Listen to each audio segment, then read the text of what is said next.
வந்து நிறைய சரக்கு சாப்பிடுவேன், பிரச்சனைகளை செய்வேன். அப்படியே கண்டம்டான்னு அங்கே இங்கேயும் போயிட்டுருப்பேன், வருவேன்.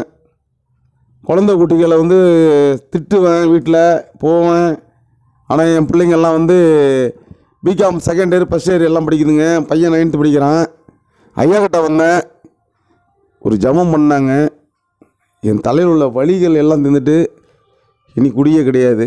என் பேரில் ப்ரேயர் காவல்துறையில் வந்து எஸ்பி ஆஃபீஸ் வரைக்கும் ரவுடி பொறுக்கி அப்படின்ற ஒரு பேர் இருக்குது, ரவுடி லிஸ்ட்டு. அது என் சமுதாயத்துக்காக செஞ்சது. ஆனால் இனி சமுதாயம் உண்டு, ஆனால் அந்த எந்த ஒரு தவறும் இனி நடக்காது. அது நடக்கக்கூடிய வாய்ப்பு இல்லை. எல்லாத்தையும் ஐயா ரிலீவ் பண்ணி விட்டாங்க. நன்றி சொல்லுவேன், ஐயாவுக்கு நன்றி சொல்லுவேன், ஜீசஸுக்கு நன்றி. இதுமாரி இதை கேட்குறவங்களும் நீங்கள் கண்டிப்பாக இதை கேட்கணும். இதை கேட்டிங்கன்னாங்க மனம் திருந்த ஒரு வாய்ப்பு உண்டு. எல்லாருக்கும், எல்லா மனிதருக்கும் ஆசீர்வாதம் உண்டு கண்டிப்பாக. 30-35 வருஷமாக குடிப்பேங்க. 12-13 வயசுலேருந்து குடிப்பேன்.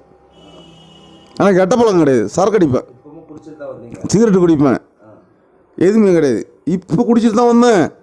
இனி குடிக்க மாட்டேன். இனி குடின்றது என்கிட்ட இல்லை. குடிங்கிற ஒரு சாத்தானை தூக்கி விட்டு எறிஞ்சு விட்டார் ஐயா. இது உண்மை, பொய் கிடையாது. பள்ளமை இறங்கிட்டுமா, நான் யாருன்னா இதெல்லாம் நம்புவீங்களா? இல்லை, நான் சொன்னால் நம்புவாங்களா? யாராவது நம்புவாங்களா? இல்லை, இப்போ நம்ம சொன்னோம்னா சும்மா விளம்பரத்துக்கு பண்ணுறாங்க, அப்படி பண்ணுறாங்க, எப்படி பண்ணுறாங்கன்னு சொல்லுவாங்க. ஆனால் நான் சொன்னால் நம்பவே மாட்டேனுங்க. நம்பட்டும், நம்புங்கன்னு சொல்கிறேன். நான் சொல்கிறேன், நீங்கள் நம்புங்க. ஐயா ஒன்றுமே பண்ண முடியாது. நான் இனிமேல் குடிக்க மாட்டேன்.